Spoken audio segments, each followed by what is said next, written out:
The credit card statement lay open on my desk like a confession letter, the spa charges highlighted in yellow marker. $1,400 for a couples retreat at some fancy place in Vermont. Problem was, I'd been working double shifts at the clinic that weekend, and Vanessa had supposedly been at a pharmaceutical conference in Chicago. I leaned back in my leather chair, the one piece of furniture in this house that was truly mine, and listened to the garage door rumble open. 10:43 p.m. Right on schedule for someone who claimed to be working late again. "Greg, you still up?" Vanessa's voice drifted up from the kitchen, honey sweet like always when she thought she might be in trouble. "In the office," I called back, folding the statement and sliding it into my desk drawer. 22 years of marriage had taught me the value of timing. Her heels clicked across the hardwood floor, each step measured and deliberate.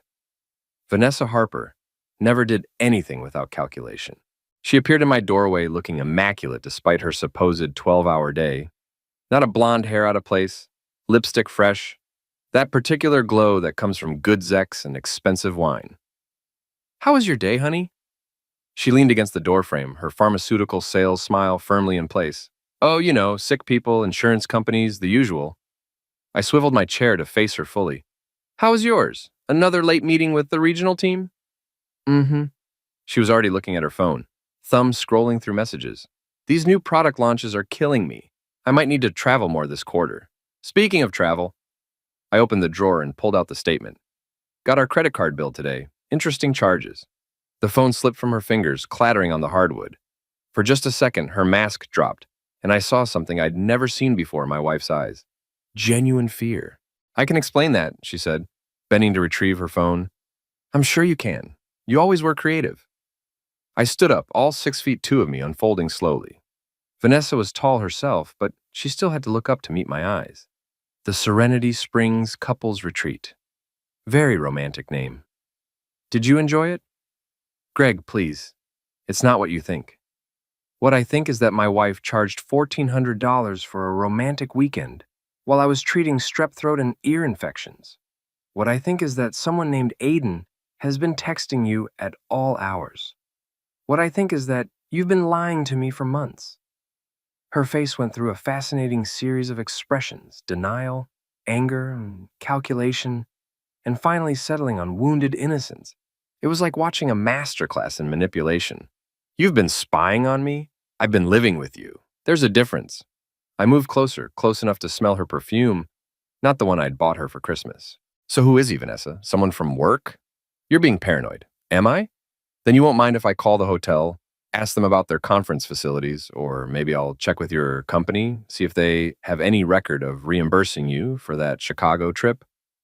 The color drained from her face. Vanessa was many things: ambitious, ruthless, calculating, but she'd never been a good liar when cornered. That was my specialty. "It's complicated," she whispered. "Uncomplicated."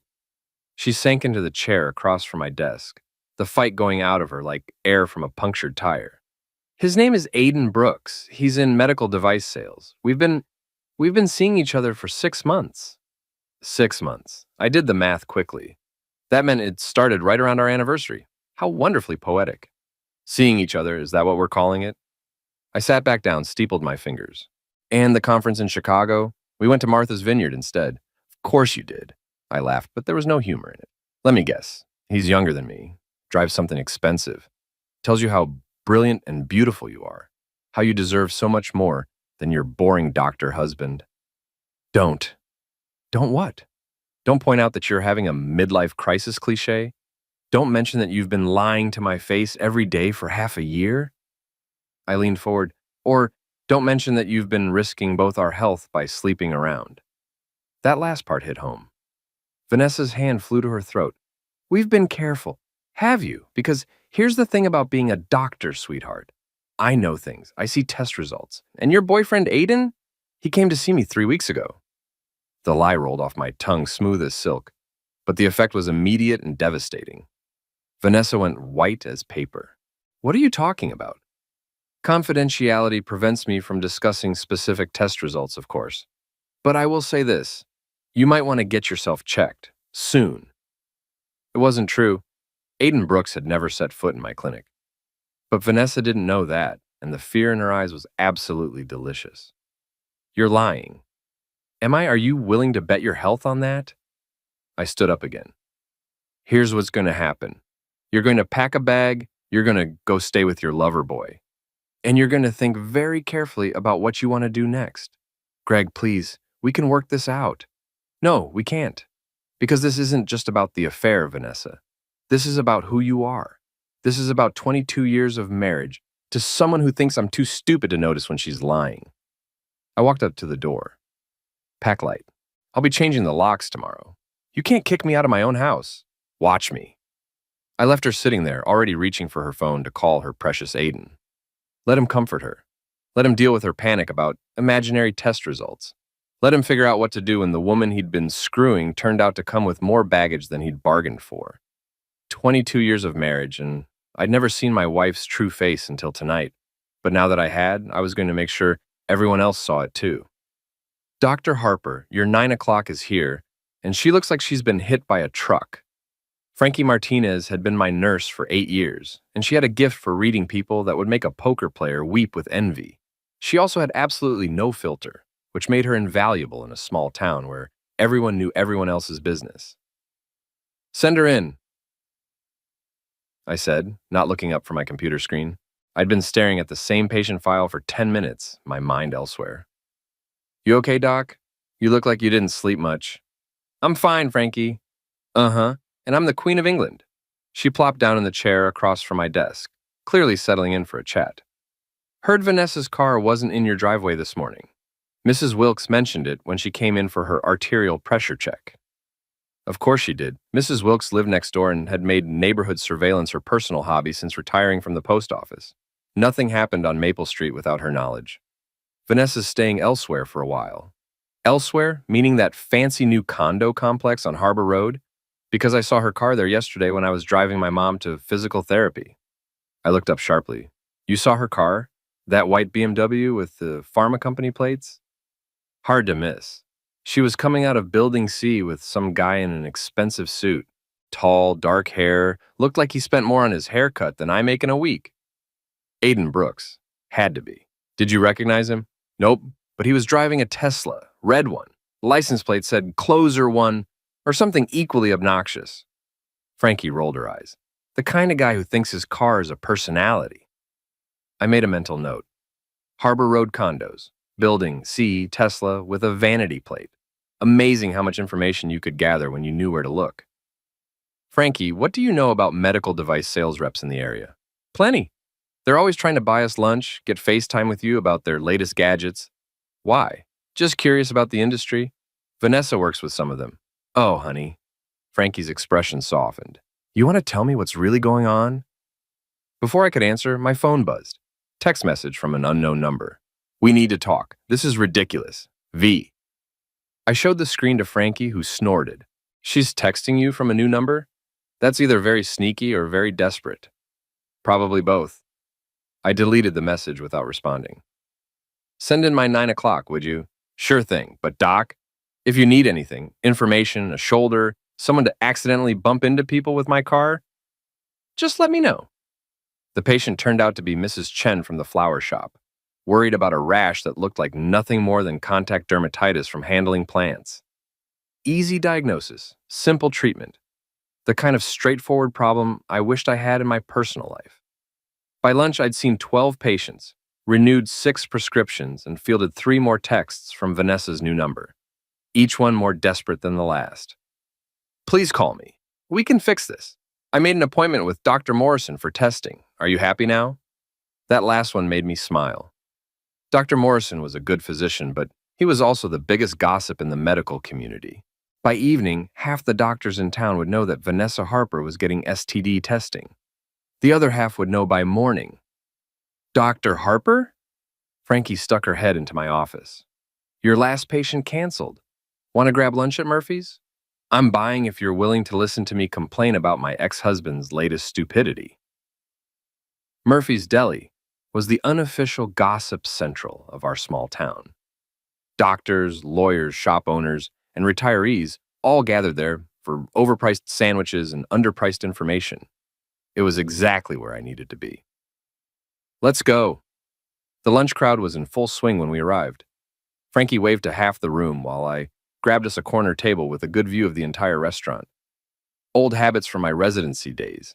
Always sit where you can see everything. So, Frankie said, unwrapping her turkey club, want to tell me why you're really asking about medical device reps? Vanessa's having an affair with one. Oh. She nodded like this explained everything. How long? 6 months, apparently. And you found out how? I told her about the credit card statement, the hotel charges, the confrontation. Frankie listened without interruption, occasionally nodding or making small sounds of disgust. So, she's shacked up with this Aiden guy and you're what, planning to divorce her? Eventually. But first, I want to know exactly what I'm dealing with. Meaning I want to know everything about Mr. Aiden Brooks. Where he works, who he knows, what kind of man thinks it's acceptable to sleep with someone else's wife. Frankie grinned. Now you're talking my language. Give me 24 hours. I can't ask you to. You're not asking. I'm volunteering. Besides, I never liked your wife much anyway. You never said that before. You never asked before. But since we're being honest, she always treated the staff like we were furniture. Never remembered my name, never said thank you. Acted like she was doing us a favor by existing in the same space. Frankie took a bite of her sandwich. Plus, she parked in the handicap spot that one time and told Mrs. Patterson it was just for a minute when she complained. I'd forgotten about that incident, but it was classic Vanessa. Rules were for other people. What kind of information are you looking for specifically? Everything. Work history, credit report, social media, where he shops, where he eats, what gym he uses. I want to know this man better than his own mother does. That might take more than 24 hours. Then take 48. I'm not going anywhere. My phone buzzed again. Another text from Vanessa. The test results will be back tomorrow. When they're negative, we're going to talk. I showed it to Frankie, who laughed out loud. She still doesn't get it, does she? This isn't about test results. This is about trust, respect, basic human decency. No, she doesn't get it, but she will. What's that supposed to mean? I looked around the crowded restaurant, at all the familiar faces of people I'd known for years. Good people, mostly. Honest people who worked hard and treated each other with respect. People who would be very interested to learn that one of their neighbors had been carrying on an affair while her husband worked 60-hour weeks, taking care of their community. It means Vanessa's about to learn that actions have consequences, and in a town this size, consequences have a way of following you everywhere you go. Frankie's grin widened. I like the way you think, Doc. I like it a lot. Frankie delivered her report exactly 48 hours later, dropping a manila folder on my desk with the satisfaction of a cat presenting a dead mouse. Aiden Michael Brooks, age 42, originally from Connecticut, divorced 3 years ago, pays alimony to an ex-wife named Patricia and child support for twin daughters he sees every other weekend. She settled into her chair. Want the good stuff or the really good stuff first? Start with the basics. He works for MedTech Solutions, sells surgical equipment and devices to hospitals and clinics throughout New England. Makes good money, around $200,000 a year plus bonuses. Drives a leased Tesla, lives in a rented condo, and spends way more than he makes trying to maintain his image. Debt problems? Credit cards maxed out, behind on his alimony payments, and get this, he borrowed $50,000 from his company's emergency fund last year. Supposedly paid it back, but the timing was suspicious. I leaned forward. Now, what kind of suspicious? The kind where a big hospital contract got approved right after the money was repaid, and the purchasing manager happened to be someone Aiden had been dating. So he's done this before. Oh, honey, this man has a pattern. 3 serious relationships in the past 5 years, all with women in positions to help his career. A hospital administrator, a pharmaceutical company executive, and now your wife. The pieces were falling into place. Vanessa wasn't some great love affair. She was a business opportunity. Her position at the pharmaceutical company, her connections in the medical community, her influence with purchasing decisions. What else? He's a member at that fancy gym downtown, the one with the juice bar and the personal trainers who look like underwear models. Eats lunch at the Gavel 3 times a week, always orders the salmon, and tries to impress the waitresses with his wine knowledge. Frankie flipped through her notes. Oh, and he's been telling people he's thinking about proposing to someone soon. That stopped me cold. Proposing? Yep, bragging about it at the gym, apparently. Says he's found the perfect woman, successful, beautiful, and ready to take the next step. I felt something cold settle in my stomach.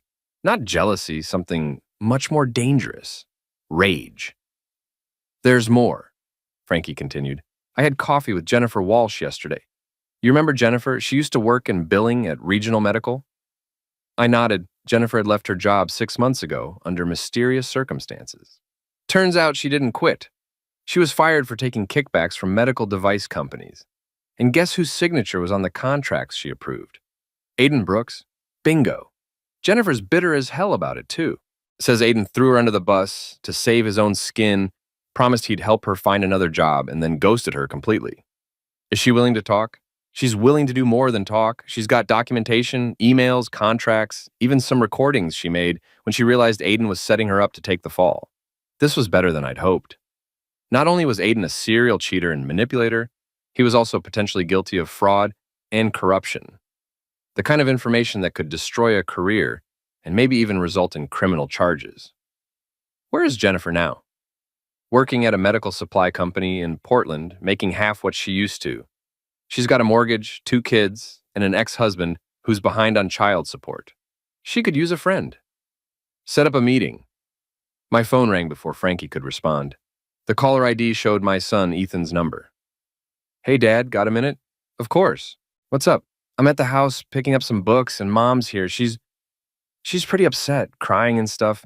She wants to know when you're coming home. Ethan was 19 when home from college for spring break. Smart kid, studying pre-med like his old man. He deserved better than being caught in the middle of his parents' marriage falling apart. Tell her I'm not coming home until she moves out. Dad, what's going on? She won't tell me anything except that you two are having problems. We'll talk tonight. Can you meet me for dinner? Yeah, sure. Sophie's driving up from Boston too. She wants to know what's happening. Sophie was our 21-year-old daughter, a senior at Boston University studying business, sharp as a tack and twice as tough. She was going to take this hard. Good. We'll all talk. 7 o'clock at Antonelli's. After I hung up, Frankie was looking at me with sympathy. Kids don't deserve this, she said quietly. No, they don't. But they deserve the truth, and they deserve to know what kind of person their mother really is. You're going to tell them about the affair? I'm going to tell them everything. They're adults. They can handle it. My phone buzzed with another text from Vanessa. Test results came back negative. I told you this was all unnecessary. Come home so we can talk like adults. I showed it to Frankie, who snorted. Like adults? That's rich coming from someone who's been sneaking around like a teenager. She still doesn't understand that this isn't about the test results. What is it about? I thought about that for a moment. What was it about? The lying, certainly. The betrayal, the disrespect, the way she'd made me feel like a fool for months while carrying on with another man. But it was more than that. It's about the fact that she thought I was too stupid to figure it out. It's about the way she's been treating me, like an obstacle to her happiness instead of her partner. It's about 22 years of marriage that apparently meant nothing to her.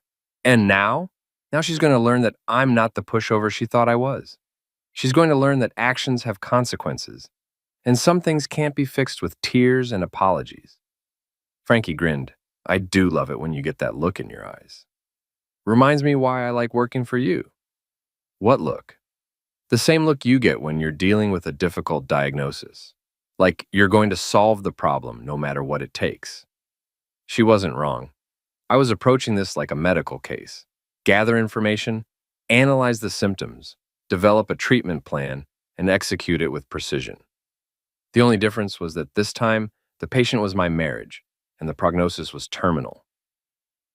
Set up that meeting with Jennifer Walsh, I said, and see what else you can find out about Aiden's business practices. I have a feeling we're just scratching the surface. What about Vanessa? What about her? She's going to keep pushing, keep trying to come home, keep demanding that you talk to her. I looked out my office window at the parking lot where my wife's BMW sat for 8 years in the same spot every day. Reliable, predictable, boring Dr. Harper and his successful wife. The perfect couple. Let her push. Let her demand. Let her do whatever she wants. Because in about a week, she's going to have much bigger problems to worry about than our marriage. Antonelli's was crowded for a Wednesday night, but I'd managed to get our usual table in the back corner where we could talk without being overheard. Ethan arrived first, looking uncomfortable in the way that only college kids forced into family drama could manage. Sophie showed up 10 minutes later, her business school training evident in the way she surveyed the situation before even sitting down. "Okay, Dad," she said, not bothering with small talk. "What's going on? Mom called me crying this morning, saying you'd kicked her out and were being unreasonable about some misunderstanding." Misunderstanding. I tasted the word like something bitter. Is that what she called it? She wouldn't give me details, just kept saying you'd jumped to the wrong conclusions and wouldn't listen to reason. Ethan leaned forward. "She's been at the house all day, going through papers and making phone calls. She kept asking when you'd be home, like she expected you to just show up and everything would be normal." Nothing about this situation is normal. I waited while the waitress took our drink orders, then looked at both my children. "Your mother has been having an affair for the past 6 months." The words landed like a physical blow. Sophie's face went white, while Ethan just stared at me like I'd started speaking a foreign language. "That's impossible," Sophie said finally. Mom would never what? Lie, cheat, put her own desires ahead of her family?" I pulled out my phone and showed them the credit card statement I'd printed. She charged $1,400 for a romantic weekend at a spa while I was working. When I confronted her, she admitted to the affair. Ethan studied the statement, his pre-med training kicking in as he analyzed the evidence. "This is from 2 weeks ago. The affair has been going on for 6 months. The spa weekend was just the most recent lie I caught her in." "Who is he?" Sophie's voice was barely above a whisper. "His name is Aiden Brooks. He sells medical equipment, and according to my research, he has a pattern of targeting successful women who can help his career." "Research?" Ethan looked up sharply. Dad, what kind of research?" I told him everything. The credit card charges, the confrontation, Vanessa's confession, Frankie's investigation into Aiden's background. I told him about his history of using women for professional gain, about the fraud allegations, about his bragging that he was planning to propose. By the time I finished, Sophie was crying quietly, and Ethan looked like he wanted to hit something. "I can't believe this," Sophie said. "I can't believe she would do this to us, to you." She didn't think she'd get caught, and even now, she's trying to minimize it, make it seem like it's my fault for not trusting her. "What are you going to do?" Ethan asked. "I'm going to divorce her, but first, I'm going to make sure everyone knows exactly what kind of person she is." "Dad," Sophie said carefully, "you're talking about revenge. I'm talking about consequences. There's a difference. Is there?" I looked at my daughter, seeing so much of myself in her cautious intelligence, her need to think through all the angles before making a decision. "Your mother didn't just betray me, Sophie. She betrayed our entire family. She risked our health, our reputation, our financial security, all for some smooth-talking con man who saw her as a business opportunity." I leaned forward. She made her choices. Now she gets to live with the results. "But what about us?" Ethan's voice cracked slightly. "What about the family? The family ended the day your mother decided another man was more important than her husband and children. I'm just making it official." My phone buzzed. Text message from Vanessa. "The kids are with you, aren't they? Don't poison them against me. Whatever problems we have, leave them out of it." I showed the message to Sophie and Ethan. "She's asking you to leave us out of it?" Sophie's voice was rising. "She's the one who destroyed our family." "She doesn't see it that way. In her mind, she's the victim here. I'm the unreasonable husband who won't forgive a little mistake." "A little mistake?" Ethan slammed his hand on the table, causing other diners to look our way. 6 months is not a mistake. That's a choice she made every single day. "Keep your voice down," I said quietly. We're in public." "I don't care who hears me. I'm tired of protecting her reputation when she obviously doesn't care about ours." Sophie wiped her eyes with her napkin. "What do you need from us, Dad?" "I need you to know the truth. I need you to understand that whatever happens next, I didn't want this. I tried to build a life with your mother, but she decided that wasn't enough. And now I'm going to show her what happens when you underestimate someone. She thought I was too boring, too predictable, too weak to fight back." I smiled, but there was no warmth in it. She was wrong. My phone rang. Vanessa's number. "Don't answer it," Sophie said quickly. "Oh, I'm going to answer it, but not here." I stood up. "Order whatever you want for dinner. I'll be right back." I walked outside into the cool evening air and answered on the 4th ring. "Hello, Vanessa." "Greg, thank God. Listen, I know you're angry, but we need to talk. Really talk. Not like the other night when you were so upset you couldn't think clearly." I was thinking very clearly. You're the one who seems confused.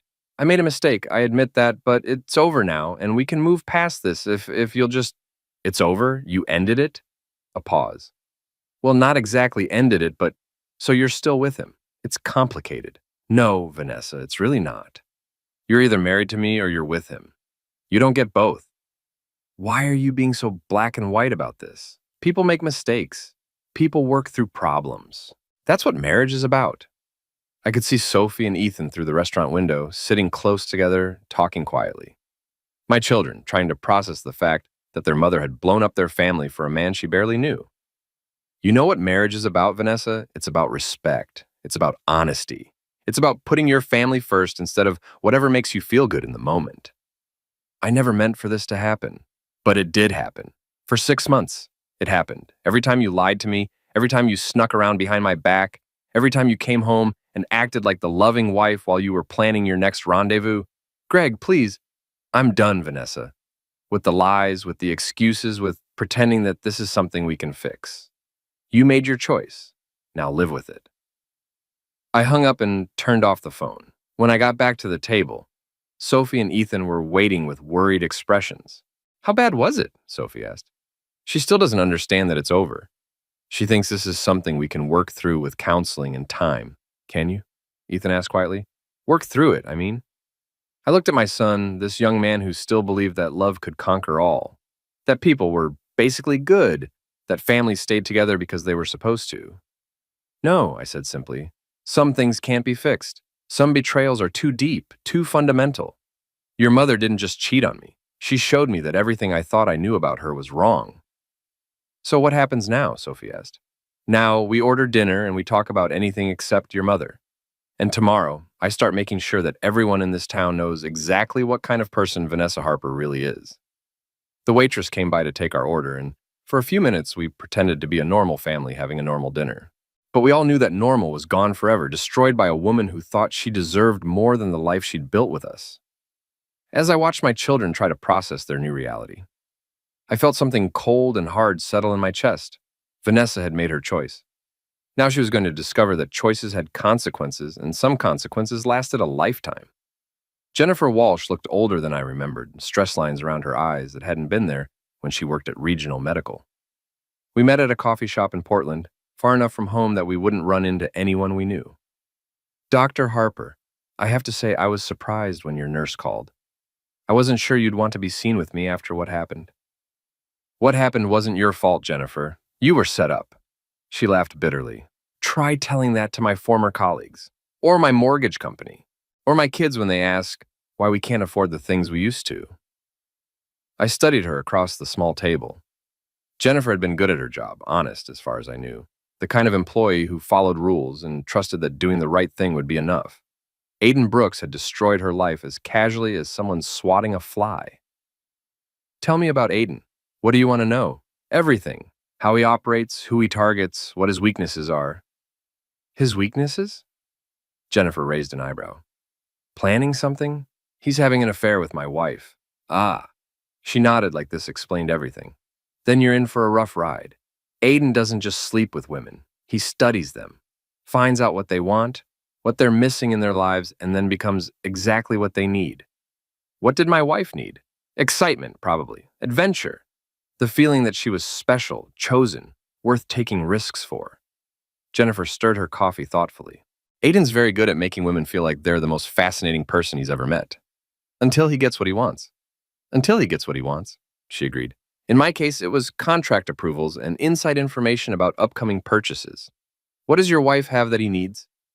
I thought about Vanessa's position at the pharmaceutical company, her connections throughout the medical community, her influence with purchasing decisions. Access, connections.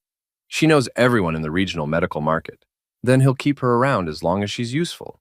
The question is, what happens when she stops being useful? What happened to you when you stopped being useful? Jennifer's face darkened. He threw me under the bus so fast it left skid marks. When the investigation started, he had emails ready to show that I was the one pushing for the contracts, that I was the one taking kickbacks, that he was just an innocent salesman following my lead. But you have proof that's not true. I have some proof. Enough to raise questions, maybe even enough to get his company to investigate him. but probably not enough for criminal charges. What kind of proof? She reached into her purse and pulled out a flash drive. Emails, contract documents, and about 6 hours of recorded phone conversations. I started recording everything once I realized what he was doing. Are you willing to share that information?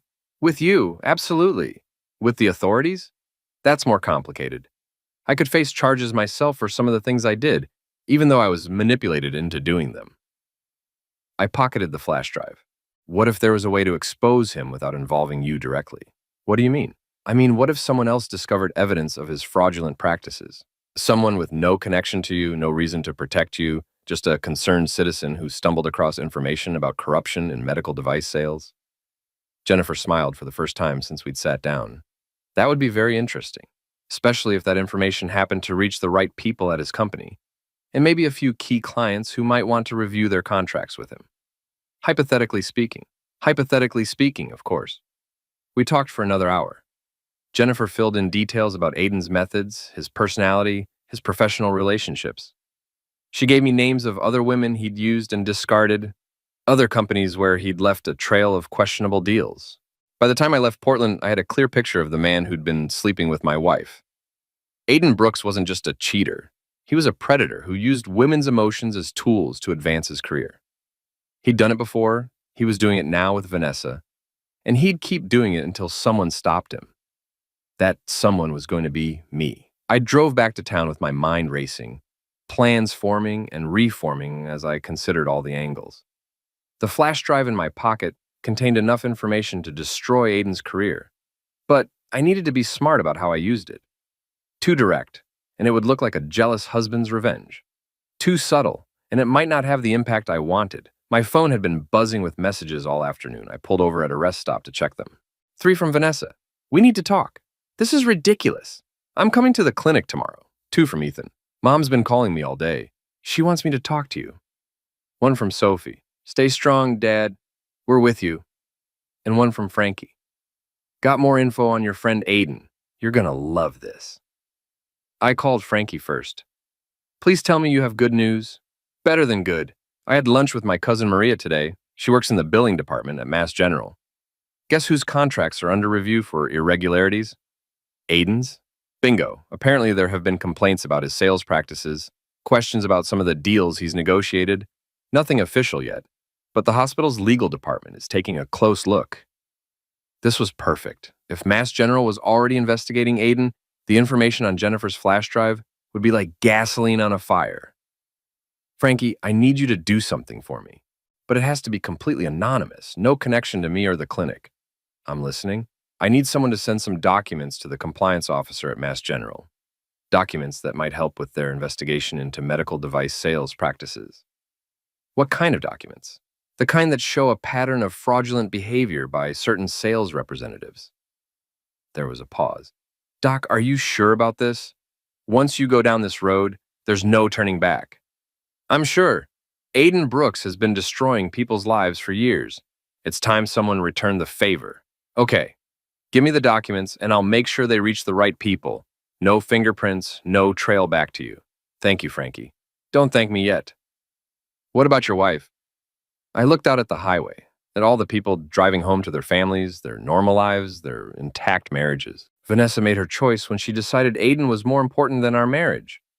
Now she gets to live with the consequences of that choice. Even if those consequences include watching her boyfriend's life fall apart, especially then. She needs to understand what kind of man she chose over her family. She needs to see exactly what Aiden Brooks does to people who trust him.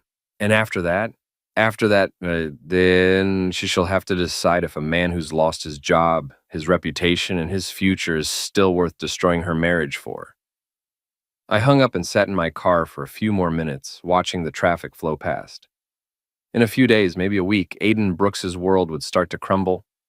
His company would investigate him, his clients would drop him, his income would disappear. And Vanessa would have to choose between standing by a man who'd used her or trying to salvage what was left of her marriage. I was betting she'd choose herself, just like she always had. And when she did, she'd discover that some bridges, once burned, could never be rebuilt. I started the car and headed home, to the house that was finally mine again, to plan the next phase of Aiden Brooks's downfall. The call came on a Friday morning while I was between patients.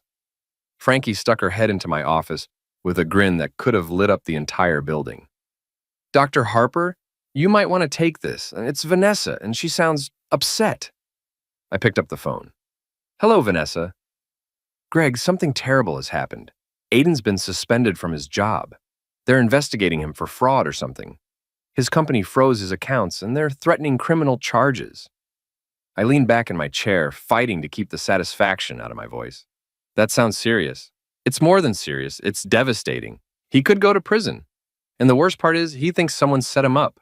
Someone who had access to his files and contracts." "Any idea who?" "He thinks it might be connected to you somehow. He says the timing is too convenient right after our situation." "Our situation? Is that what you're calling your affair now?" "Greg, please. This isn't the time for sarcasm. Aiden's life is falling apart. And that's my problem because—" There was a long pause.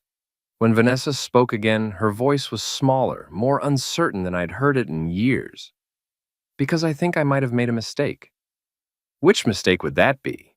The affair or getting caught?" "Don't be cruel." "Cruel?" "Vanessa, you destroyed our marriage for a man who's now under investigation for fraud. You risked everything we built together for someone who apparently makes a living manipulating women. And you want to talk to me about cruelty?" "I know you're angry." "I'm not angry anymore. I'm done." "There's a difference." "What does that mean?" I looked out my office window at the parking lot where her BMW used to sit every day. "It means I've filed for divorce. You'll be served with papers this afternoon." The silence stretched so long, I thought she'd hung up.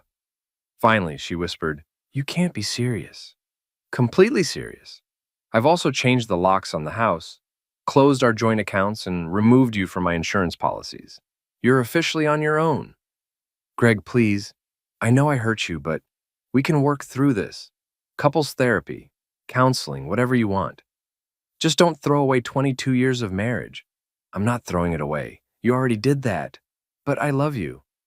The words hung in the air like a bad smell. Love. After 6 months of lying, cheating, and betrayal, she wanted to talk about love. "No, Vanessa, you don't. You love the security I provided. You love the respectability of being married to a doctor. You love having someone to fall back on when your boyfriend turns out to be a criminal. But you don't love me." "That's not true. Prove it. When did you last ask about my day? When did you last show interest in my work, my thoughts, my feelings? When did you last choose me over something else you wanted?" Another long silence. "That's what I thought," I said. "Enjoy your new life, Vanessa. You earned it." I hung up and sat back in my chair, feeling something I hadn't experienced in months: peace. The anger was gone, burned away by the satisfaction of watching Aiden's world collapse. What remained was clarity, purpose, and the knowledge that I'd finally stopped being a victim. Frankie knocked on my door. "Everything okay?" I could hear her yelling from the reception desk. "Everything's perfect." "What's my afternoon look like?" "Light, Mrs. Patterson at 2 for her diabetes check, Tommy Rodriguez at 3 for his sports physical, and that's it. Want me to see if we can squeeze in any walk-ins?" "Actually, I think I'll leave early today. I have some personal business to take care of." The personal business was a stop at Murphy's Deli, where I knew the afternoon crowd would be buzzing with gossip about Aiden Brooks's sudden fall from grace. Small towns love nothing more than watching a big shot get taken down, especially one who'd been flashing money and acting superior. I wasn't disappointed.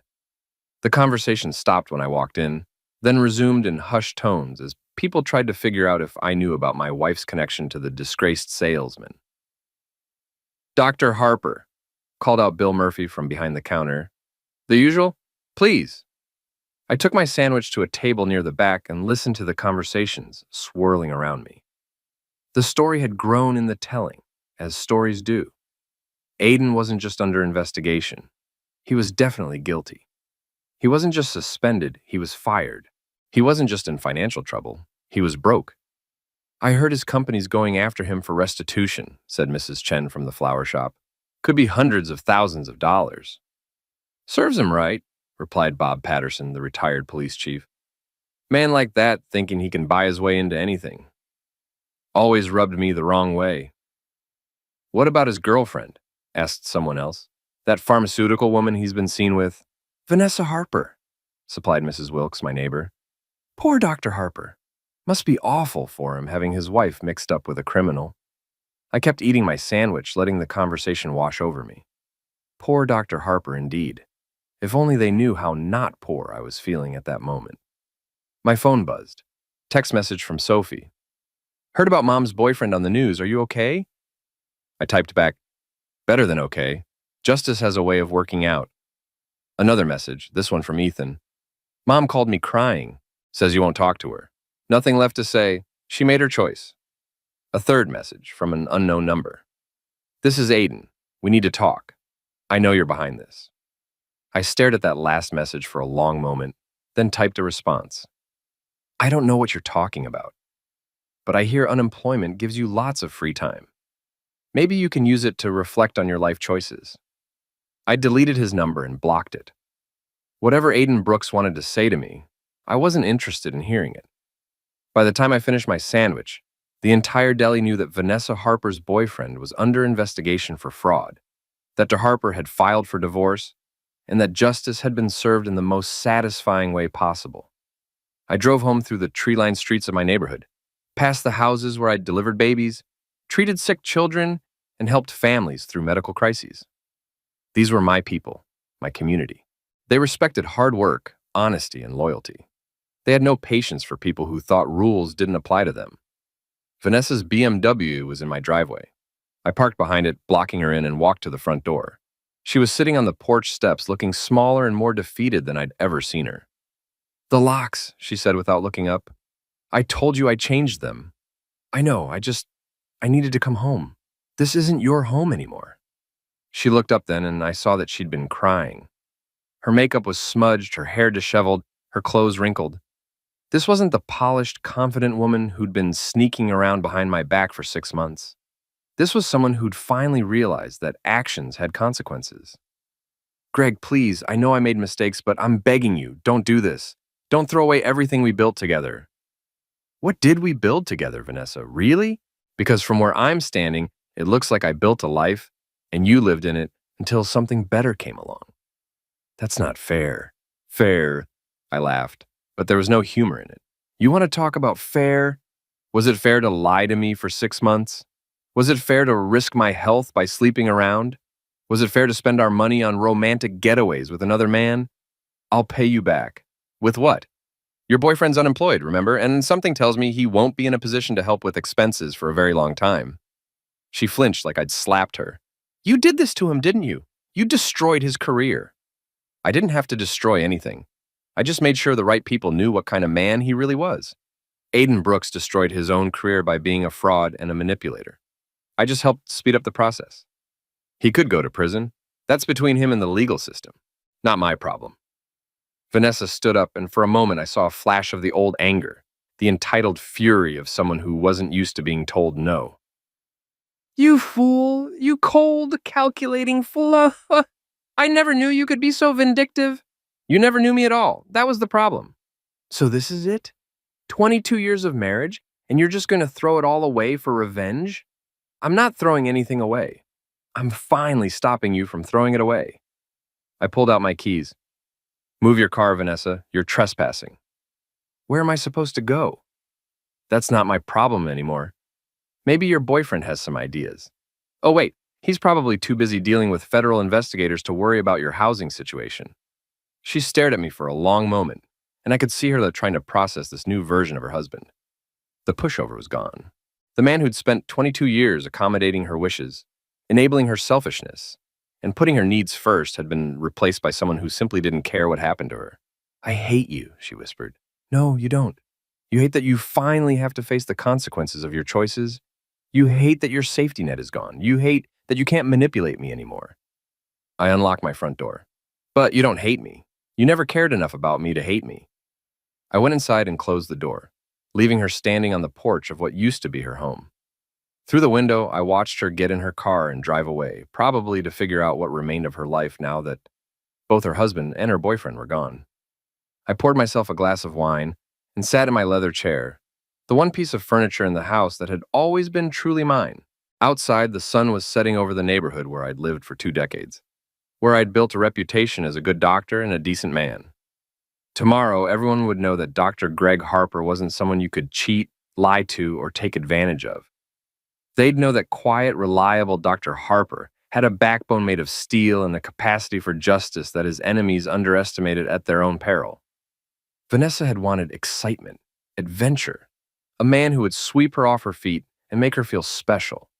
Instead, she'd gotten a con artist who'd used her and then abandoned her the moment his life got complicated. She'd had a good man who loved her, provided for her, and would have done anything to make her happy. And she'd thrown it all away for a fantasy that turned out to be a nightmare.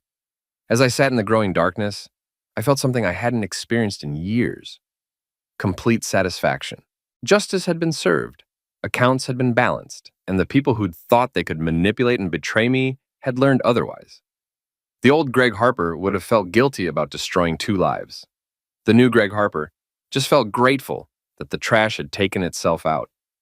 3 weeks after Vanessa moved out, I was leaving the clinic when I saw him. Aiden Brooks, sitting in his Tesla in the parking lot, looking like a man who had aged 5 years in a month. The expensive suit was wrinkled, his hair needed cutting, and there were dark circles under his eyes that spoke of sleepless nights and mounting legal bills. He got out of his car as I approached mine, moving with the careful desperation of someone who had nothing left to lose. "Dr. Harper, we need to talk." "No, we don't." I unlocked my car door without looking at him. "Please, just 5 minutes." Something in his voice made me turn around. This wasn't the smooth, confident salesman who'd been sleeping with my wife. This was a broken man facing the ruins of everything he'd built. "5 minutes. You destroyed my life." "No, I didn't. You destroyed your own life by being a fraud and a cheat. I just made sure people found out about it. Those documents that got sent to my company, to the hospitals, you were behind that. Prove it." He stared at me for a long moment, and I could see him trying to reconcile the mild-mannered doctor he'd heard about with the man who'd systematically dismantled his career. "I underestimated you. Everyone does. It's been very useful over the years. The federal investigation, the criminal charges, the civil suits. That's all because of you. That's all because of what you did. I just made sure the right people knew about it." "Why?" "Because of Vanessa." I leaned against my car, studying this man who'd thought he could steal my wife and walk away without consequences. Vanessa was just the catalyst. This is about what you are, a predator who uses women's emotions to advance your career. Jennifer Walsh, Patricia Morrison, Linda Chen, and how many others? You destroy people's lives as casually as most people change clothes. His face went white. "You know about the others. I know about all of them. Every woman you used, every contract you manipulated, every life you ruined for your own benefit. Vanessa was just the latest victim, except this time you picked the wrong target. She wasn't a victim. She wanted excitement, adventure, something her boring husband couldn't give her. And what did you want? Her connections in the pharmaceutical industry? Her influence with purchasing decisions? Or were you just planning to use her until something better came along, like you did with all the others?" The silence stretched between us, broken only by the sound of traffic on the street behind us. "Both," he said finally.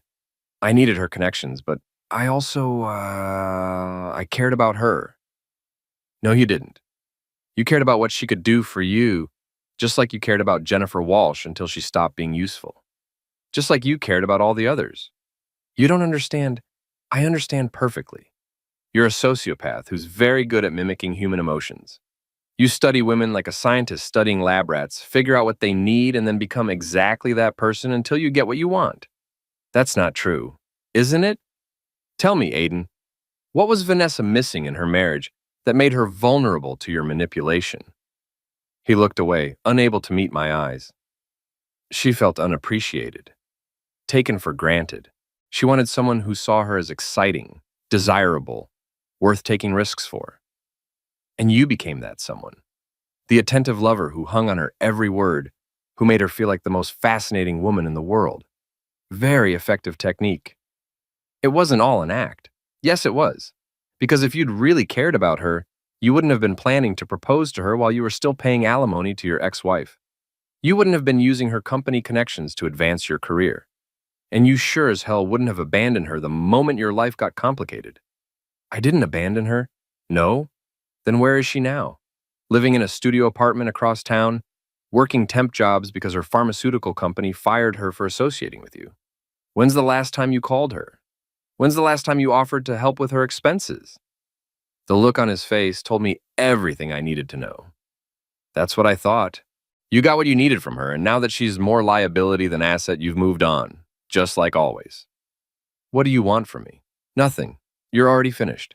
Your career's over, your reputation is destroyed, and you're facing federal charges that could put you in prison for years.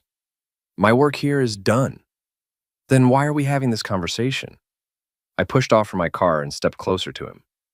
For the first time since we'd started talking, he looked genuinely afraid, because I wanted you to know that it was me.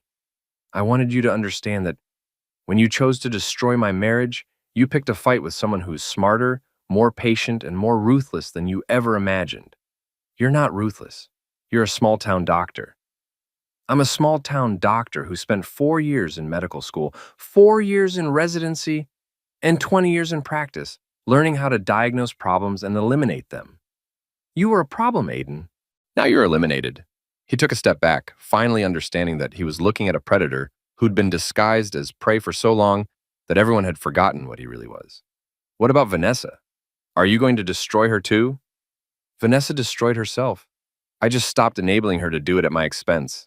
She loves you, you know. She calls me crying, begging me to help her fix things with you. And what do you tell her? I tell her to find a good lawyer and move on, that you're not the man she thought you married. Finally, something we agree on.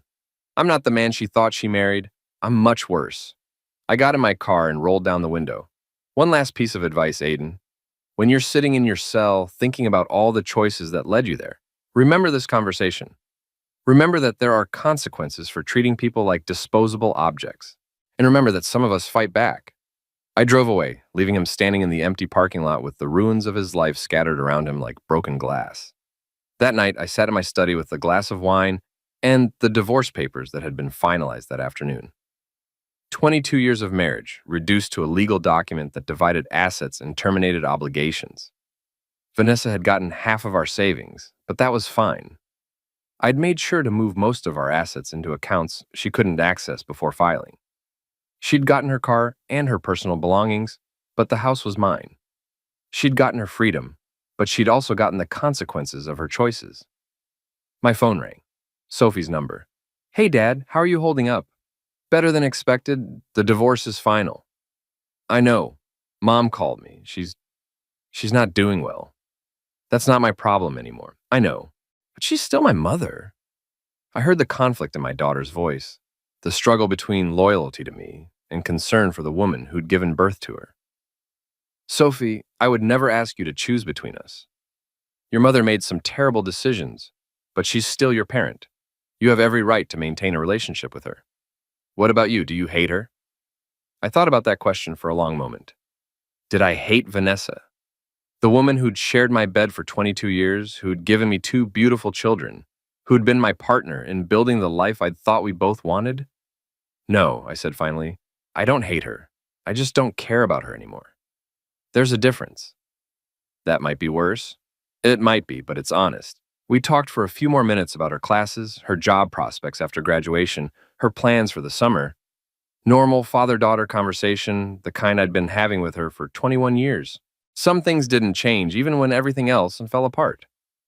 After we hung up, I walked through my house now, not our house, and felt something I hadn't experienced in years. Complete peace. The constant tension of living with someone who didn't respect me was gone. The anxiety of wondering what Vanessa was really doing, really thinking, really planning was over. The exhaustion of trying to make someone happy who was fundamentally incapable of happiness had lifted.